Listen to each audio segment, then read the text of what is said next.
Hello everyone, welcome to back to my channel Mezbani রান্নাঘরে আপনাদেরকে স্বাগত। আশা করি সকলেই ভালো আছেন, আমিও আল্লাহর রহমতে ভালো আছি। তো আপনারা তো অনেক ধরনেরই কাবাব খেয়েছেন, মাংসের কাবাব খেয়েছেন। তো আজকে আমি আপনাদেরকে তৈরি করে দেখাবো মাছ দিয়ে কিভাবে কাবাব তৈরি করা যায়। আর এই মাছের কাবাবটা খুবই মজার হয়। একবার কাউকে বানিয়ে খাওয়ালে কেউ বুঝতে পারবে না যে আপনি এই কাবাবটি মাছ দিয়ে বানিয়েছেন। তো আশা করা যায় আপনারাও এই রেসিপি ফলো করলে আপনারাও বানাতে পারবেন। চলুন তাহলে রেসিপিটি শুরু করা যাক। রেসিপির জন্য এখানে আমি একটি চুলার মধ্যে প্যান বসিয়ে দিলাম। এখন এর মধ্যে পর্যাপ্ত পরিমাণ পানি দিয়ে দিব।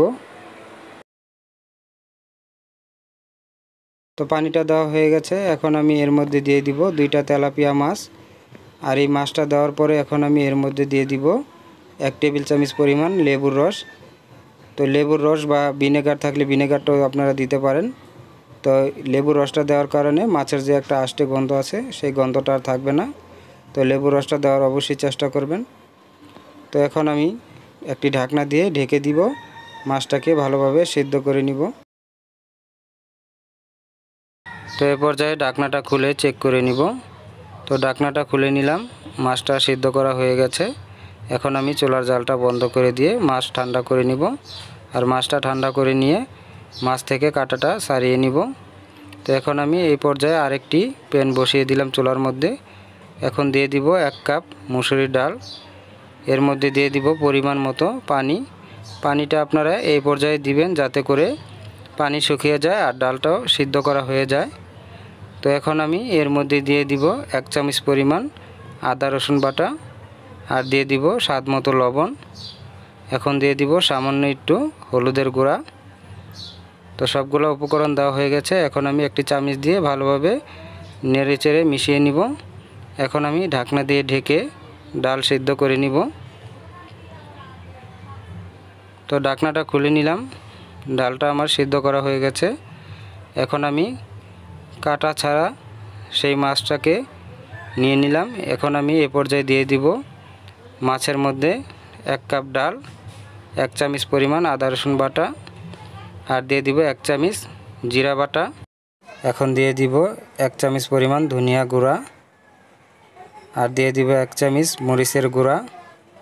এখন দিয়ে দিব 1/2 চামচ কাবাব চিনি। এ পর্যায়ে দিয়ে দিব 1/2 চামচ পরিমাণ গরম মশলা গুঁড়া।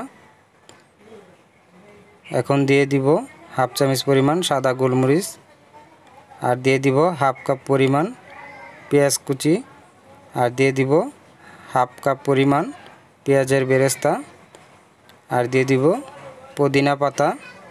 এখানে চাইলে আপনারা ধনিয়া পাতাও ইউজ করতে পারেন। এই পর্যায়ে দিয়ে দিব 1 চামচ ঘি। এখন দিয়ে দিব 1 চামচ পরিমাণ লেবুর রস।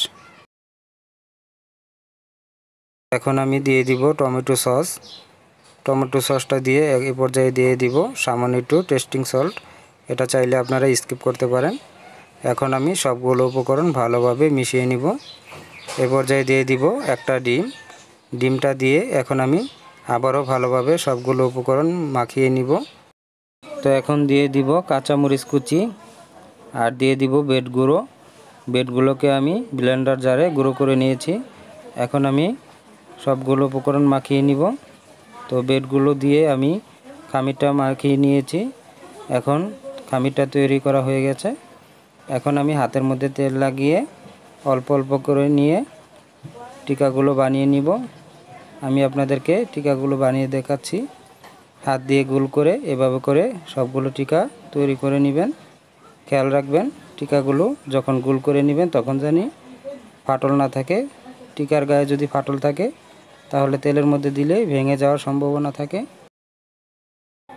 তো সবগুলো টিকা আমার বানানো হয়ে গেছে, দেখুন দেখতে কতটা সুন্দর হয়েছে।